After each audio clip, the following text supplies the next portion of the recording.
It's 10 o'clock. This is Sky News at 10. I'm Yalda Hakim, live from Beirut. Our top story. Hopes of a US-brokered ceasefire here in Lebanon dashed for now, as the Israeli Prime Minister promises to keep hitting Hezbollah with full force. We witnessed the grief in southern Lebanon after 9 women and children were killed in one house. Sir Keir Starmer prepares to address the UN about the crisis ahead of a first meeting with Donald Trump tonight. Also coming up on Sky News at 10, the Met appeal for survivors of alleged sexual abuse by Mohammed Al-Fayed to come forward. As a former officer tells Sky News, he believes there was a corrupt relationship between police and Mr. Al-Fayed. The Ukrainian president lobbies Joe Biden and Kamala Harris to use long-range U.S. weapons on Russian targets as Vladimir Putin warns of a nuclear escalation. Plus, a police breakthrough in one of the UK's longest-running whodunits going back over 40 years. And we'll take a first look at tomorrow's front pages in our press preview from 10:30 right through to midnight.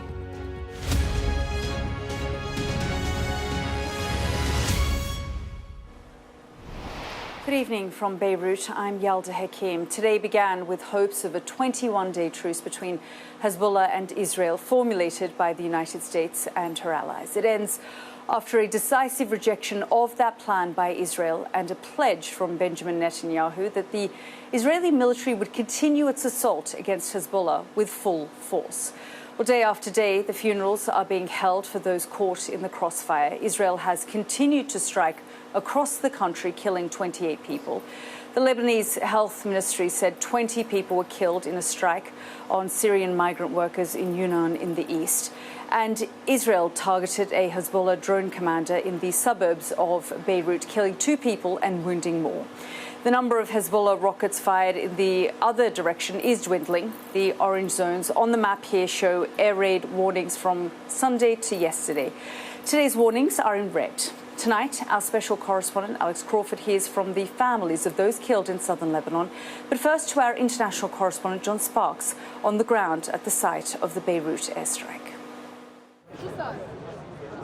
The street was filled with glass and rubble after a series of missiles hit the building above. Lebanese troops stood guard, but they're not in charge. This part of Beirut run by Hezbollah. And we were invited with local media to examine the site. It's the 4th time in a week this area, called Dahia, has been targeted. And in footage released by the Israeli Defense Force, we see multiple weapons puncture the building's outer shell. It claims a Hezbollah commander, Mohammed Su'ur, was killed in the attack. That wasn't immediately confirmed, nor has it intimidated some of the group's supporters. "I die for Hezbollah," he shouts. These images taken just after the blast, as the international community launched an urgent campaign for a temporary truce.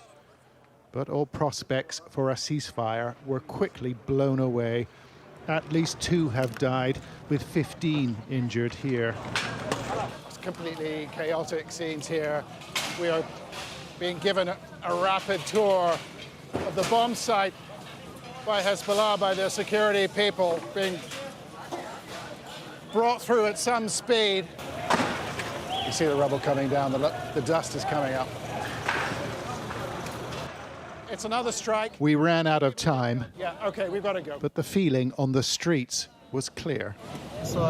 What happened is an ongoing crime committed by the Israeli enemy, and we witness this scene every day, day after day, in a densely populated neighborhood. The Americans have been working on a settlement. They said they were expecting a deal, but the Israeli Prime Minister won't be dragged into a ceasefire. As he arrived in the US for the UN General Assembly, he said the fight will go on. My policy, our policy is clear. We are continuing to strike Hezbollah with full force, and we will not stop until we reach all our goals. Those goals may include a land incursion into Lebanon. Here we see heavy armor moving north, One day after Israel's army chief told personnel to start preparing for a possible ground operation. The preparations have already begun. Israel's 7th Brigade here simulating maneuvers just a few kilometers from the Lebanese frontier. Hezbollah too was said to be considering a ceasefire, yet it fired a barrage of 45 rockets. Some were intercepted, said the Israeli military. Many, it seems, ended up in the sea. Talks about talks won't stop a conflict that has killed hundreds of people. Both sides seem committed to waging this war. John Sparks, Sky News in Beirut. Well, as the diplomatic efforts to stop the violence continue, in Lebanon, families have been burying their dead. From southern Lebanon, here's our special correspondent, Alex Crawford. The Israeli bombing of Lebanon shows no sign of stopping. The bombs keep on falling. 3-4 airstrikes. And this in the face of a growing global demand for a halt. The past 24 hours has seen fresh areas hit and more children killed. Hassan was only 6 years old, killed alongside his mother and father. His elder brother Ahmed, who helped carry their coffins, was pulled out of the rubble alive but wounded. Another brother, 15-year-old Yusuf, also survived. This village is 60 kilometers from the southern border front line. There's a communal shock after only a day earlier taking in more than 1,000 displaced people who'd fled the bombing further south. As the surviving sons mourned, relatives insisted their father was a well-known taxi driver and welder in the village, although also a Hezbollah supporter, like much of this community. And the bulk of those killed in the Israeli airstrike here were women and children. They're hitting civilians to put pressure on our resistance. Israelis are claiming there were weapons in the house, but this family had just taken in 2 other displaced families, also civilians, and this was a 6-year-old child. The family's home up in the hills in a residential neighborhood is now utterly flattened, just a few remnants of family life still scattered around. The parents and their youngest son were killed, along with both the displaced families they'd given shelter to, who came here believing this was safe. In total, 6 children, 3 mothers, and the family's patriarch died here. The huge amount of devastation, as well as the terror this is causing, and the high number of civilian casualties in just this one airstrike, is what's causing so much alarm and anger. The people in this village view Israel as the aggressor and Hezbollah as their defenders against a country which has invaded them before and is threatening the same again. Israel has killed more than 600 people in the past few days in Lebanon, okay? And we're targeting only military bases. So that's what terrorism. They're calling us terrorists, but they've killed more than 600 people. The Israeli forces say they're destroying Hezbollah's infrastructure and killing its fighters, and insist the militants are hiding in homes. The bomb sites we've been to show many signs of civilian life. These were businesses and shops. To many in Lebanon, the Israeli military operation looks like a blanket targeting of the entire population, including emergency workers, with the Ministry of Health saying doctors, ambulance crews, and at least 4 firefighters have been killed. We spoke to one firefighter who asked not to be identified for his own safety, who told us he was very afraid. This is definitely wrong. The civil defense and the fire crews who help civilians and who put out fires and open roads should not be targeted. And this protection exists in every country's laws. Hezbollah's repeatedly said it'll only stop its attacks on Israel since October if there's a Gaza ceasefire. And mourners here believe anything else is unacceptable. If there's a ceasefire, it will not be so long, because if we did like this, Gaza will stay alone. Yeah, we did nothing. We are. It will be a 1-year war for nothing. The calls for a ceasefire here don't seem to be heeded by either side, with mounting warnings that full-scale war will be devastating for both Lebanon and Israel. Alex Crawford, Sky News in southern Lebanon. Well, the Prime Minister, Sir Keir Starmer, will address the UN General Assembly in the next hour and is expected to repeat his call for a de-escalation to the conflict. We'll bring you that live as soon as it happens. But it's a meeting later tonight with Donald Trump that will perhaps create more headlines and raise more eyebrows. Let's go straight to our international affairs editor, Dominic Weichhorn, who's at the UN General Assembly in New York for us. And Dom, I mean, it is the first time these two men are speaking. And of course, Keir Starmer did all the sort of diplomatic language around this, saying that it's really important for him to build a relationship with Donald Trump. But a lot has been said on both sides. Yeah, I mean, we can now confirm the two men will be meeting at some point this evening after, as you say, Keir Starmer will give his address to the UN General Assembly in the building behind me. He's also hoping to meet Kamala Harris, although that's not confirmed yet. He says it's difficult to get diaries worked out. Obviously, he's been pressed on what they will talk about, and on the way here in the plane, he wouldn't say much about that. But what he said is it's very important that he has these meetings with what could be potential leaders of lots of different countries, including Donald Trump, who might win the election in November here, because you have to have a relationship with whoever is leading your allies' countries. But as you say, that there are points of friction, to say the least, between them. They are from very different ends of the political spectrum. They don't see eye to eye on things like Ukraine, that Donald Trump wants to end the war there on what sounds like Moscow's terms, pretty much. And Keir Starmer is very keen on giving Ukraine all the support it needs to repel that invasion fully. And he has some trouble with, in terms of what some of his ministers have said, most recently Angela Eagle, his immigration minister, who's accused Donald Trump of making the sentiment behind Britain's far-right riots this summer worse because of his anti-immigrant vitriol. And I think, you know, what is difficult for the Prime Minister is he will be meeting him shortly after a press conference in which he has been doubling down, Donald Trump has been doubling down on that kind of sentiment, saying America is being inundated by a mass invasion of immigrants. Also, his Foreign Secretary, David Lammy, has referred to Donald Trump as a sociopath, a neo-Nazi racist sociopath. So that's going to be pretty tricky as well, I think, if Donald Trump does become president. But having said all that, this is a Prime Minister who's very determined to form relationships, he says. He's going to lean on the special relationship that Britain and America have, and he says that the British Embassy here has been making very good connections with both campaigns in this election, and he seems to be keen to capitalise on that in both in terms of meeting Donald Trump, but also Kamala Harris, if he can, during his visit here. Dom, thank you so much. The police have appealed for any potential victims, survivors of alleged sexual abuse by Mohammed Al-Fayed to come forward so they can investigate. But as the police look to reopen their inquiries, Sky News has spoken to a former police officer who describes what he alleges was a corrupt relationship between the police and Mr. Al-Fayed. Here's our crime correspondent, Martin Brandt. The Harrods owner and the sponsored car he bought for the Metropolitan Police in 1996. 3 years later, a new borough commander gave it back. It felt like a corrupt relationship, you know, both on both sides, our side and their side, and one which we put a stop to. Mr. Otter said a Harrods senior executive took him into a small room. He just said, look, you don't understand. This is an arrangement that's been going on for a long time. Lots of chief superintendents have had the benefit of this relationship, and your colleagues, you know, hampers at Christmas. Do you think he escaped prosecution because of this relationship? It must have helped.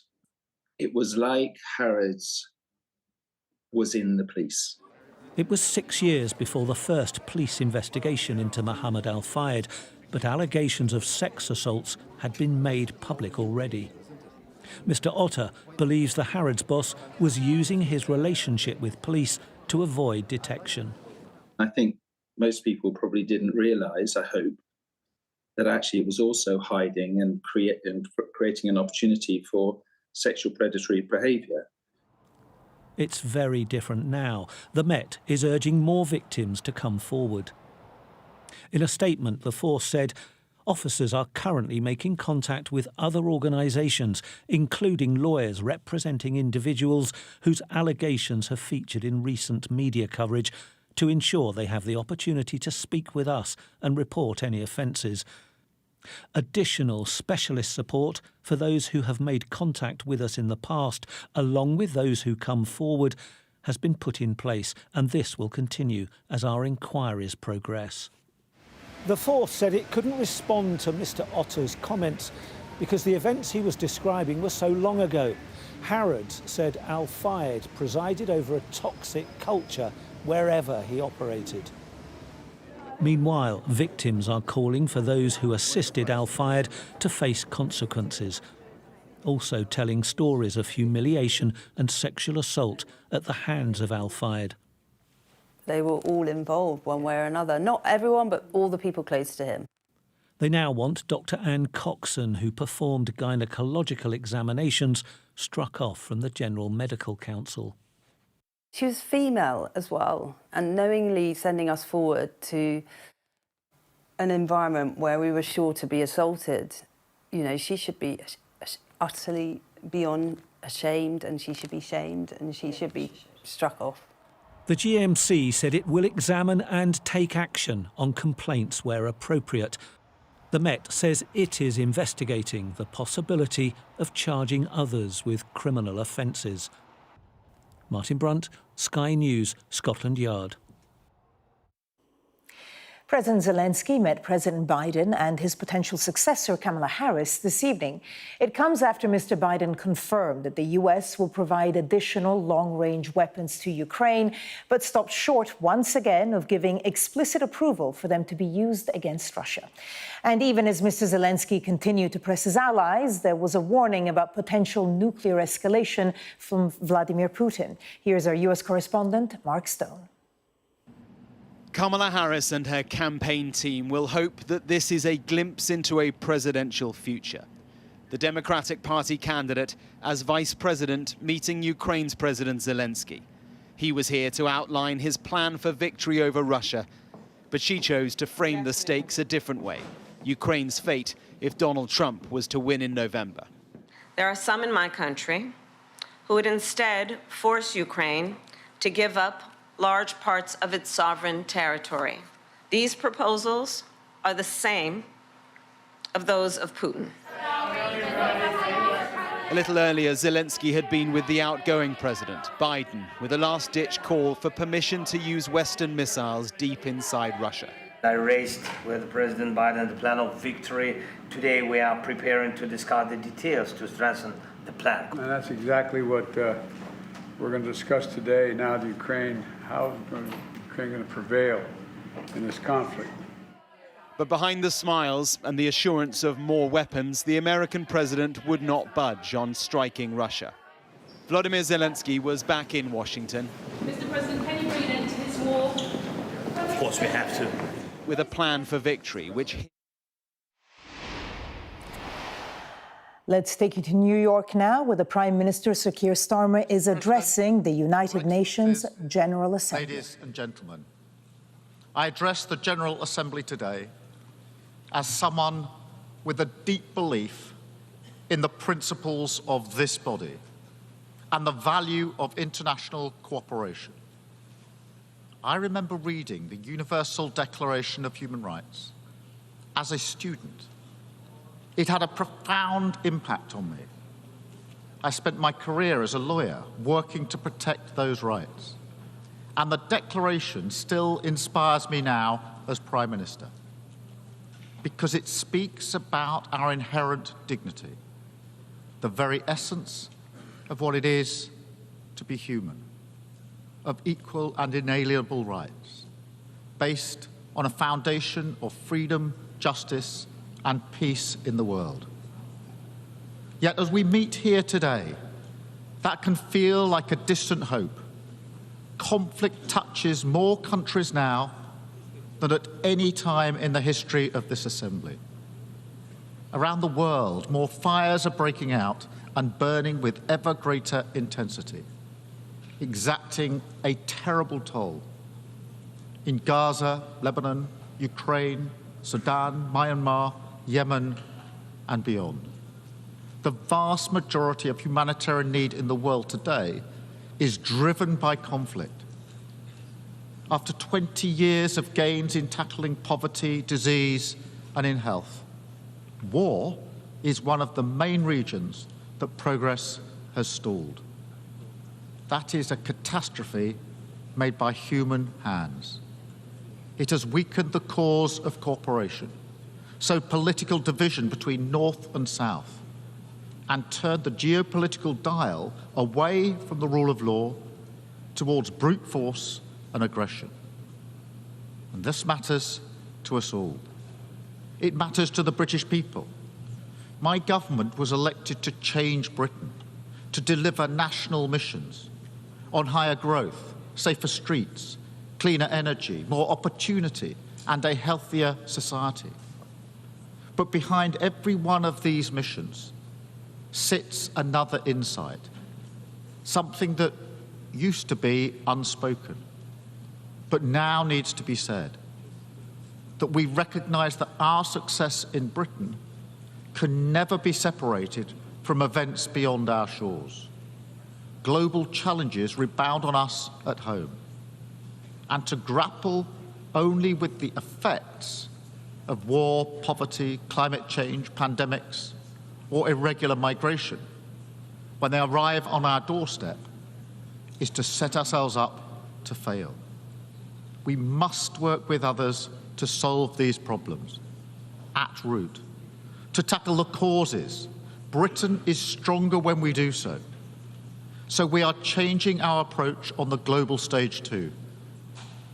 My message today is this: we are returning the UK to responsible global leadership, because I think the international system can be better. We need it to be better. People talk about an age of polarization, impunity, instability, an unraveling of the UN Charter. And I fear that a sense of fatalism has taken hold. But our task is to say, no, we won't accept this slide into greater and greater conflict, instability, and injustice. Instead, we will do all we can to change it.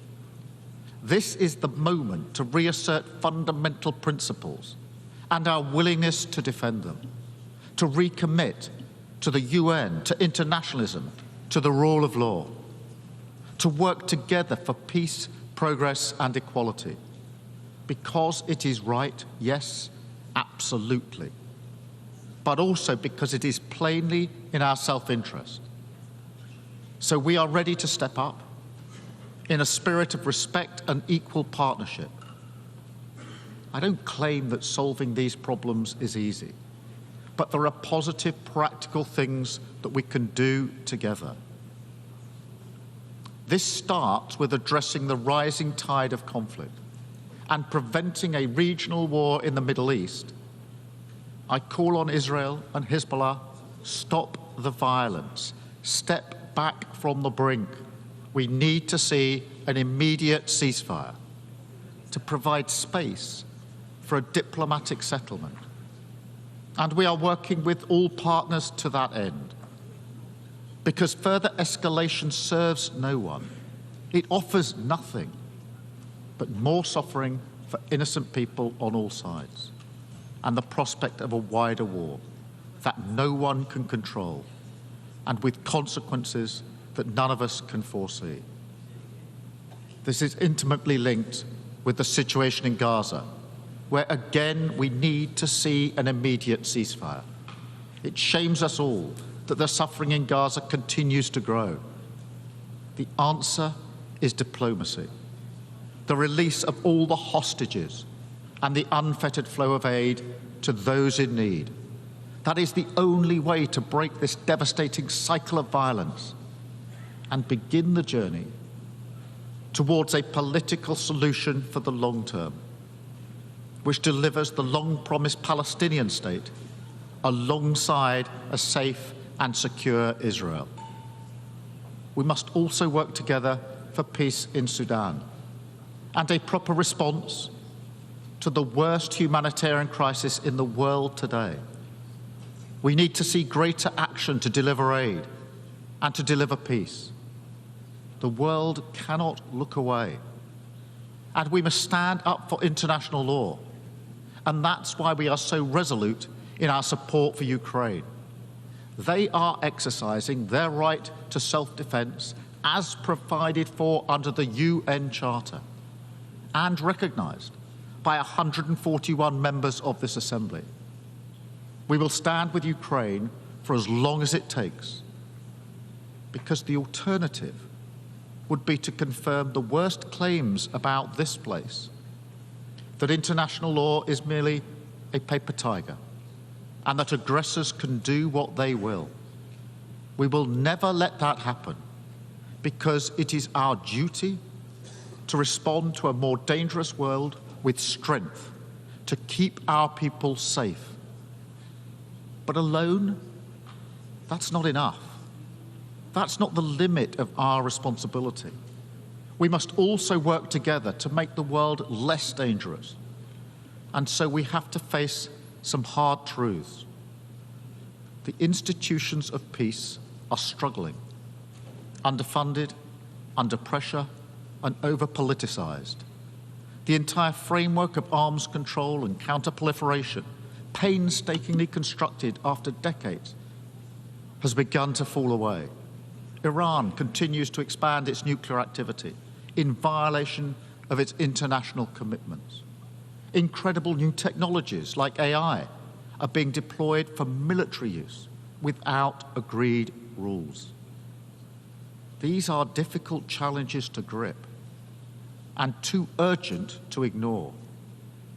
That's why the new Pact for the Future is so important. We must put new energy and creativity into conflict resolution and conflict prevention, reverse the trend towards ever greater violence, make the institutions of peace fit for purpose, and hold members to their commitments under the UN Charter. But again, reducing conflict is not the limit of our responsibility. Other global challenges impact us too. So we must work to get the SDGs back on track. So, Mr. President, under my leadership, the UK will lead again, tackling climate change at home and internationally, and restoring our commitment to international development. Like many of you, in a few weeks' time, I will be travelling to Samoa for the Commonwealth Heads of Government meeting, where a generation of children are having to contemplate fleeing their island of their birth for good. The threat of climate change is existential, and it's happening in the here and now. So we have to reset Britain's approach. We have lifted the de facto ban on onshore wind in England, ended new oil and gas licenses, and created Great British Energy as we become the first major economy to transition to clean power by 2030. And I'm pleased to tell you that, yes, we will meet our net zero target, backed up with an ambitious NDC at COP29, consistent with limiting warming to 1.5 degrees. And we'll support others to do the same. I know that finance is at the heart of this, so the UK will continue to be a leading contributor to international climate finance that includes supporting nature and forests, because this is vital for biodiversity and reducing emissions. And it includes funding for climate adaptation, because those who did not cause this crisis should not be left to cope with the consequences. And the UK will also continue to be a leading contributor to development, committed to returning to 0.7% when fiscal circumstances allow. But let's be frank, public finance will never fully meet the needs, so we must use it as a multiplier to unlock much greater levels of private investment, and we have already started this work. I can announce today that we're creating a new facility, the British International Investment, which will work with the City of London to mobilise billions in pension and insurance funds to invest in boosting development and fighting climate change. This is a great British innovation, and if we're going to deliver in each of the areas I've talked about today, with all the benefits that we'll bring, then this is the kind of approach that we need to take, innovating, thinking differently, moving faster, and being ready to change how we do things in 3 key areas. First, we must change the international financial system to deliver a fairer deal for developing countries. We will use our seat on the boards of the IMF and the World Bank to argue for a bolder approach to tackle unsustainable debt, which is compounding poverty and inequality, depriving the sick of healthcare and children of education. We must tackle the barriers to investment, which choke off the flow of private finance. And we must put a price on the true cost of emissions through a new levy on global shipping, with the proceeds going to tackle climate change and cut emissions even further. Crucially, we need to accelerate reform of the multilateral development banks so that they shoulder more risk, unlocking hundreds of billions more to help the poorest and build a low-carbon global economy. A critical milestone in the fight against poverty is approaching, with the replenishment of the International Development Association. This is the chance for everyone to show greater ambition so the IDA can be a bigger and better, helping more people, especially those in fragile states and conflict zones. On that basis, we will be ambitious too. We will increase our pledge and play our part in seizing the potential of this moment. Second, if we want the system to deliver for the poorest and most vulnerable, then their voices must be heard. We need to make the system more representative and more responsive to those who need it most. So we will make the case, not just for fairer outcomes, but fairer representation in how we reach them. And this also applies to the Security Council. It has to change to become a more representative body, willing to act, not paralysed by politics. We want to see permanent African representation on the Council. Brazil, India, Japan and Germany as permanent members, and more seats for elected members as well. Finally, to support this, we will also change how the UK does things, moving from the paternalism of the past towards partnership for the future. Listening a lot more, speaking a bit less, offering game-changing British expertise, and working together in the spirit of equal respect. Joining the Paris Pact for People and Planet, pursuing a new global clean power allowance, standing for the new term on the Human Rights Council, and joining forces to tackle the toughest challenges, like antimicrobial resistance, preparedness for the next pandemic, and outbreaks of deadly diseases like Mpox. We are ready to work with all UN members because the scale of the challenges we face demands it, and our prosperity and security depends on it. I say it again, all this matters to Britain.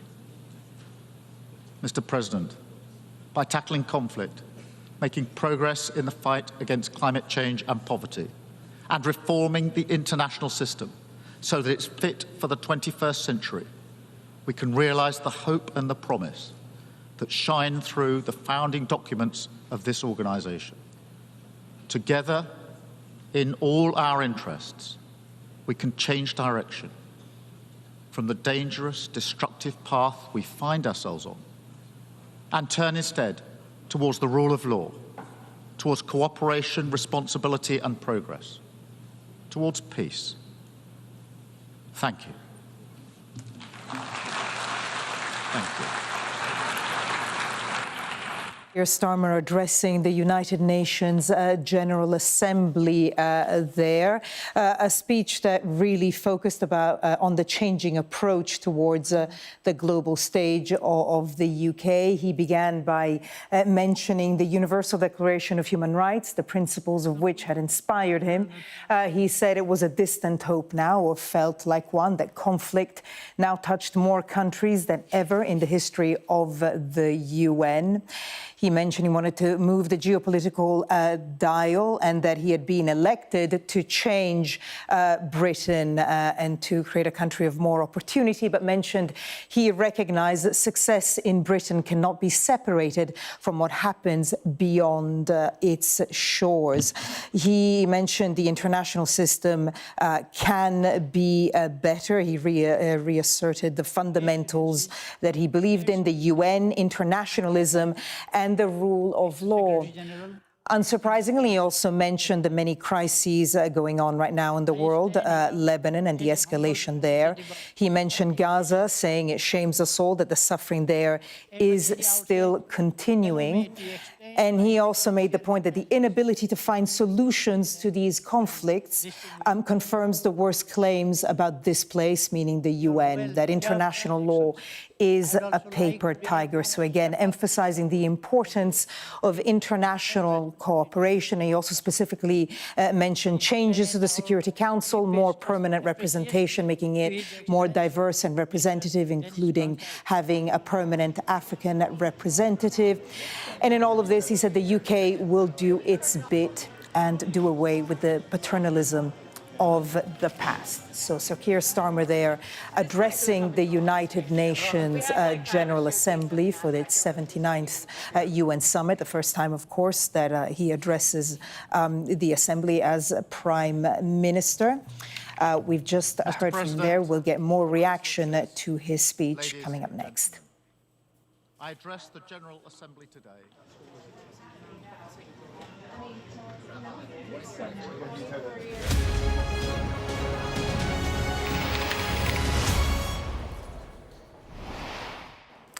Hello there, you're watching the press preview, a first look at what's on the front pages as they arrive. It's time to see what's making the headlines with Conservative Home's Deputy Editor Henry Hill and Professor at the University of Glasgow, Kezia Dugdale. They'll be with us from now until just before midnight. Welcome both.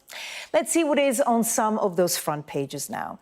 Well, The Guardian leads on Israeli Prime Minister Benjamin Netanyahu's vow to continue strikes on Lebanon despite calls for a ceasefire. The Financial Times reports that the Chancellor Rachel Reeves is ready to water down her planned tax rate on non-doms in the upcoming budget. The Times says the Chancellor could free up to £50 billion for the budget by changing rules on debt. In another budget lead, The Eye reports that Rachel Reeves has been warned of risking higher interest rates for longer if limits on the amounts that she can borrow and spend are loosened. The Express leads on the story of a woman making 260-mile trips to see her husband on what it calls a scandal that exposes the crumbling social care system. The Mail, meanwhile, splashes on the upcoming release of Boris Johnson's memoir, Unleashed. The Telegraph also leads on the memoir where the former Prime Minister reportedly accounts that he told Prince Harry not to leave the UK. The Mirror reports that police received 19 sex abuse claims against Mohammed Al-Fayed when he was still alive. And the Metro leads on a cyber hack at rail stations, which saw passengers who were trying to log on to the Wi-Fi targeted with Islamophobic messages. And in The Sun, it's reported that contestants on the I'm a Celebrity, Get Me Out of Here will be allowed Ozempic injections in the camp if they have a prescription. And finally, The Star leads on a giant doll meant as a teaching aid for kids, which it says looks like something from a horror film. And there's the picture. You can judge for yourselves. A reminder that by scanning the QR code you'll see on screen during the program, you can check out the front pages of tomorrow's papers while you watch us. And we are joined tonight by Henry Hill and Kezia Dugdale. Thank you both so much for being with us. OK, let's start with The Guardian. Netanyahu vows to press ahead with attacking. So there it is. A story that obviously has been leading the papers. There was talk of a possible ceasefire, and now it doesn't seem that that is going to happen. Henry. Yeah, so after that extraordinary operation last week or a couple of weeks ago where Israel effectively took out Hezbollah's internal tech communications, the pages that were turned into bombs, there has been obviously a ratcheting up of conflict between Israel and Hezbollah. Israel is using the window of opportunity here effectively to try and neutralise as much of Hezbollah's arsenal as it can. It's targeting the missile silos and everything else. There was a very effective strike on some senior leadership. Hezbollah is firing back, but so far has not launched the kind of all-out assault on Tel Aviv, for example, which is within range of Hezbollah, which you might have expected. And Israel's allies are saying, look, before that happens, before this triggers a regional conflict, the Israeli government should pull back.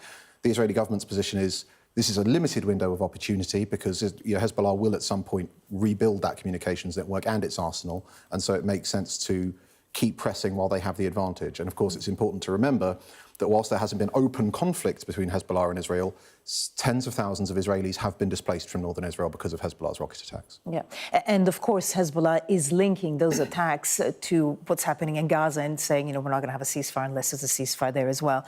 Kezia, what have you made of this development? And also the fact that you literally have every world leader gathered in New York and they still can't come to some kind of solution. Well, exactly that. We've just heard from Keir Starmer at the UN Security Council talk about international law and the prospect that it might be a paper tiger in moments like this. We have, I think, 21 countries who are collectively saying to Netanyahu, we need a ceasefire, we need it now, we need it for 21 days. And the Israeli government's response to that is radio silence, largely. Certainly, they have key targets in mind in Lebanon, and they're going to carry on seeking to hit those targets before they contemplate a ceasefire. OK, let's bring in another foreign story, and it really just shows, again, what Keir Starmer was emphasising there at the UN, that it's just such an unstable situation. Let's look at the Financial Times.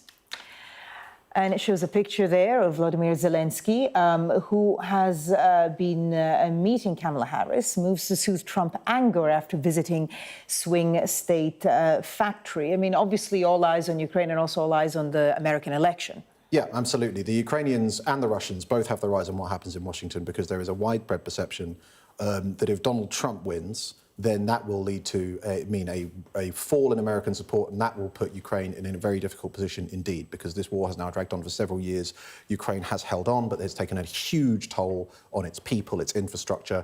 It depends on American support, and if that wavers, there's a chance that it could, one, cripple Ukraine's war effort, but if not, even if it was just a withdrawal, shatter Ukrainian morale. And you can see why that might happen, because elsewhere in the papers it says that he's failed to get permission to fire American missiles deeper into Russia, which would have been a game changer. So again, as Starmer was saying, just a reminder of just how many danger points there are in the world at the moment. Kezia?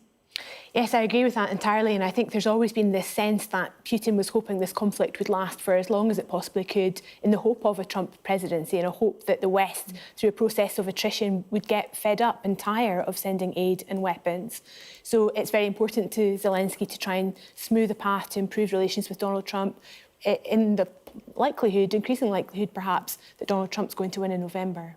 Let me just ask you, I mean, it hasn't made the papers, obviously, because he just spoke, but what did you make of Keir Starmer addressing the UN General Assembly? What would you make of his message? Do you know, I've got to start by saying I thought he looks incredibly comfortable in that environment, perhaps more comfortable than he does in the political environment of his own conference. He's a serious leader for serious times, and I think that was quite a significant speech covering a number of different bases. Yes, about those serious conflicts in Lebanon, in Gaza, in Sudan, in Ukraine. We're not short of big major conflicts to concern ourselves with, but there was also quite a strong reforming agenda in that speech I heard as well, challenging the very makeup of the UN Security Council itself, talking about a permanent seat for Africa, for example. That's a brave thing to do in your first job, your first day in the gig, you know? Yeah. What did you make of it? I mean, I think the UN has a reputation as a bit of a talking shop, and I don't think that speech really changed. It didn't change my mind, but there's an awful lot of calling on people to do things. And as we've seen in Israel, governments have their own interests, and the idea of the UN as a sort of world police force, it really kind of died with Dag Hammarskjöld in the middle of the last century, when there was that one big intervention in Congo, but that kind of thing hasn't really happened since. On the permanency on the Security Council thing, I think again that actually may be a sign that we're moving away from the UN's functional purpose, because the permanent members of the UN Security Council, it's not like a nice thing to have. It was designed explicitly to avoid conflict between nuclear powers. Africa does not have a nuclear power or even like a globally significant military power. So giving Africa as a continent a permanent seat, it's symbolism, but I think the symbolism is moving away from what the actual function. India or would have been a much better bet, I think, for an actual, or India and Pakistan, much more plausible members if you're going on the actual function of the Security Council rather than the outward symbolism of the move. OK, I'm sure there'll be a lot of analysis of what he said at the UN. Let's go to the FT, actually staying with the FT, and let's look at the budget there. Rachel Reeves ready to tone down tax rate on rich non-doms. We've got quite a few stories related to the budget. Let me just pull up the Times as well, page 1. Reeves said to profit by tweaking debt rules, and then a third that I'll wait for. What do you make of all these stories? So you're going to see a lot more of these stories between now and the budget in just a few weeks' time.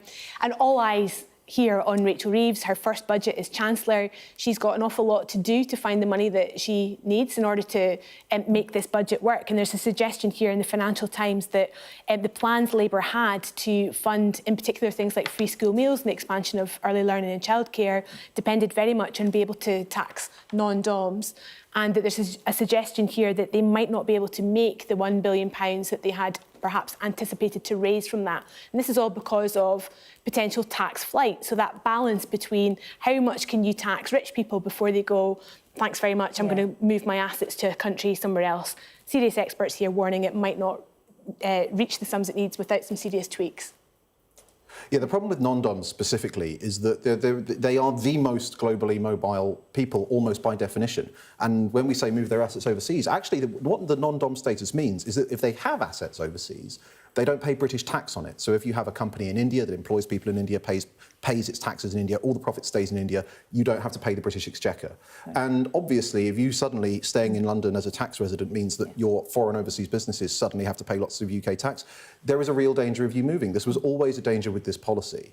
And the fact is that these people, there's a few tens of thousands of them, pay vast amounts of revenue compared to the amount of people that there are. Let's just bring up the Eye, because there's another budget-related story here. Budget rule change could mean higher interest rates. Of course, we've had a cut, but this could mean that interest rates could last for longer. Why, Kezia? Well, the idea here, I think, is that if Rachel Reeves changes the budget rules so that she can borrow more, and the way that she'll be able to borrow more is by classing things that are already considered as borrowing as assets. So things like the student loan book, for example, represents lots of borrowing, but obviously people will pay it back and therefore it becomes an asset. So if you move that off the book, you don't have the same borrowing figure that you started with, so you might be able to borrow more. Okay. Suggestion, though, that the reaction to that will be a little bit more instability in the economy and the interest rates will rise, and that will affect all our mortgages. The last thing a lot of homeowners will want. Yeah, absolutely, especially given how much pain interest rates caused the last Conservative government. And the challenge for Rachel Reeves is, on paper, changing the rules so that you can borrow for capital investment, which is what she's talking about, is a good thing, right? It doesn't make sense to treat it the same as revenue.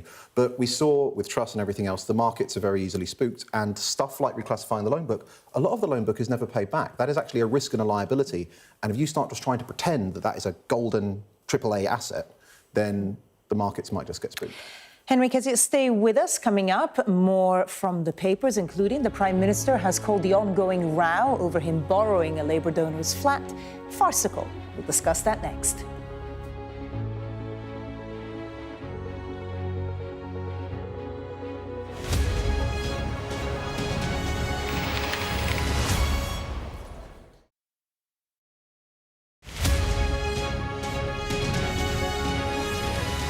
Our app gives you the very best of Sky News wherever you are. Breaking news, videos and analysis. Evidence of the crisis. Podcasts, watching us live. Live here from Washington. Wherever you get your podcast. All in one place. And all at just the touch of a screen. The Sky News app. Get the full story first.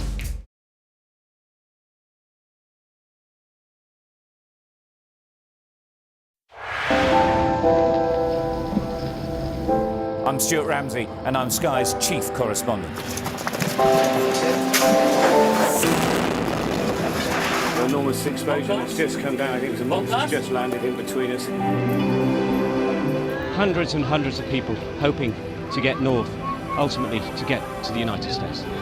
It's a border where they're not welcome, yet they keep coming.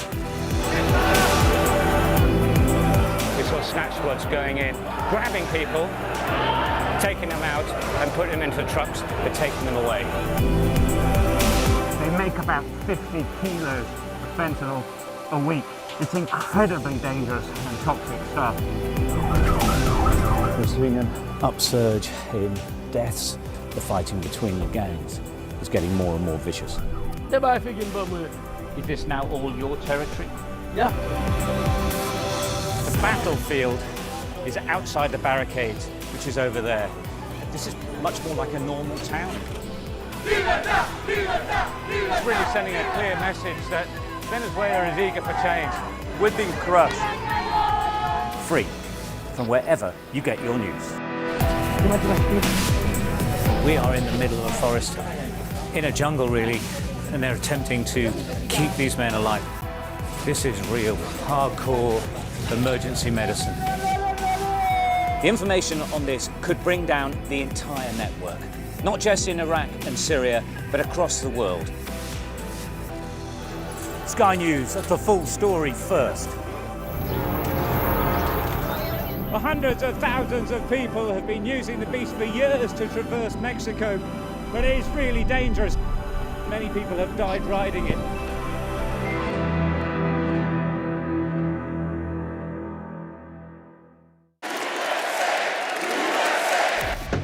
I say, bring it on. With America divided and tensions running high, get ready for an election like no other. Join our teams as we follow the campaign trail as America decides. We will win, win, win. Get closer to the action this US election with full reaction and analysis. Sky News, the full story first. There's always more to the news than a headline. We want to discover, to delve a little deeper, to find out what's really going on. Explanation, analysis, the people at the heart of every story. I'm Neil Patterson, and this is the Sky News Daily Podcast. So, by the end, we'll hopefully all understand what's going on in the world just that little better. Available wherever you get your podcasts. Well, the Prime Minister is meeting Donald Trump later tonight, and Mr. Trump has given some brief remarks on that. Let's take a listen. Yes, he's coming tonight. Well, I'm going to see him in about an hour, so I have to be nice, right? But I actually think he's very nice. I think he ran a great race. He did very well. It's very early, but he's popular, and I'll be seeing him, and I'll send you regards. You're watching the press preview with me once again, Henry Hill and Kezia Dugdale. Thank you both for being with us. Let's go to The Guardian front page. Starmer calls row over using Pier's flat farcical. Now, this is sort of an ongoing angle to the row we've had for a couple of days now. And this is about filming in Lord Wahid Ali's luxury flat, but when he shouldn't have been at someone else's house. Henry. Yeah, this story has really fouled up Labour's first 100 days in office because of the so many different permutations. It started with the clothes and everything else. The reason that this one, which is it's relatively small. So let's explain exactly what the issue is here. Yeah. So here he used Lord Ali's flat to film a video broadcast. But at the time, the COVID guidance was that you should work from home, your own home, if at all possible. Now, it's a relatively small breach in the grand scheme of things, but the danger is they went really hard at Boris Johnson on COVID regulations, right? Like, this is the kind of thing Boris was saying when Boris was caught breaking the rules. Oh, the rules aren't particularly serious. And it's that contrast between how hard Labour went on these issues when they were in opposition, which makes stories like this so dangerous now relative to the actual facts of the story itself. Kezia? I think that's a perfectly fair take, actually. I think it's a very difficult story for Labour. It's become a running sore for Keir Starmer in the time that he's been in office. That said, I don't think it's a scandal. It's suboptimal. It's really affecting... It's not quite like having parties during lockdown. Sure, it's also not like Greensill or like the PPE scandal. And I think it is important, as much as we can be annoyed and frustrated and disappointed, that there's a degree of proportionality about stories like this. It's not great for Labour's optics, but it's not the scandal that some would like to see it as. The question is, you know, for a Prime Minister who stakes so much in trust and integrity in politics, how much more is there to this type of story? And that's why it keeps on running, is that sense of the hypocritical elements to it. He really needs to get on top of this and pretty quick. Do you see any sign of that happening? I mean, he's in New York right now, but back home, do you see any sign of this slowing down? Well, I think that the challenge for Labour and for the Prime Minister in particular is that it's very hard for him to get back on the front foot because the substantive politics of the moment are the build-up to what's going to be a very painful budget. So you saw in his conference speech he was defending the winter fuel allowance cuts and so on. So that's not particularly good ground either. And the challenge especially is, because he was saying, is that Labour ran on a relatively thin manifesto. They placed a lot of weight on the integrity of their top team and contrasted that with, the sleaze, the alleged sleaze of the Tory era. And so if that goes, if that sense that they're better people goes in the public imagination, and they've got a actually quite unpopular, it may be necessarily policy agenda, how do you get back on the front foot after that? Henry Kesey, we're going to have to leave it there. Thanks so much for being with us. Now it's time to take a quick look at the weather. Well, the last of today's heavy rain will clear the southeast later tomorrow, leaving us with a colder, drier spell before the next storm arrives on Sunday. The Met Office have an amber rain warning for parts of central England expiring at 6 a.m. and there are yellow rain warnings for other central and southern parts. Most inland areas will have a fine if chilly and windy start, but East Anglia and the southeast will be overcast and wet, while blustery showers will run into exposed north-facing coasts. Cloud and rain in the southeast will clear by midday, leaving many places dry with sunny spells. Coming up next on Sky News at 11, hopes of a ceasefire in Lebanon are dashed for now as the Israeli Prime Minister vows to keep striking Hezbollah.